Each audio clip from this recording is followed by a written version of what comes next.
नाज़रीन, Karachi arts council में Sindh literature festival जो आखिरी ॾींहुं अॼु 15 बिहकूं थींदियूं। इन हवाले सां रिपोर्ट करे चुका है इमदाद सुमरा।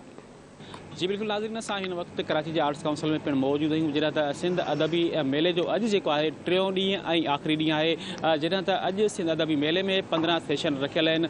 जॾहिं त हिते अॼु जेको आहे सो शाइरो शाइरी जो बि जेको आहे सो सेशन रखियल आहे, जंहिंमें सैफ समय जो ऐं ॿिया जेको आहे सो हिन में पंहिंजे फ़न जो मुज़ाहिरो कंदा। जॾहिं त सिंध जे मुख़्तलिफ़ इलाइक़नि मां बि हिते सिंधी नौजवान पहुतल, तोड़े कराची जे मुख़्तलिफ़ इलाइक़नि मां मर्द औरतूं तोड़े ॿार जेके उहे हिते पहुतल आहिनि। असांजो कैमरामैन उहे मंज़र पिणु ॾेखारियो जेको हिन वक़्तु सिंध जे सक़ाफ़त जे हवाले सां जेको आहे मुख़्तलिफ़ आइटम सजा विया आहिनि। हथ जो हिनुर जेको आहे उहो उन जा आइटम जेको आहे पिणु सजा विया आहिनि। कुझु देरि खां पोइ जेको आहे पहिरीं वेहक जेको आहे उहा शुरू थी वेंदी। जॾहिं त तव्हांखे ॿुधाईंदा हलूं त अॼु सिंध अदबी मेले जो जेको आहे अॼु पहिरियों जेको 3 मार्च खां शुरू थियो, जेको अॼु 5 मार्च जेको आहे जो आख़िरी ॾींहुं आहे। जॾहिं त हिन वक़्तु आर्ट्स काउंसिल में आवाम जेको आहे पहुची चुकी आहे।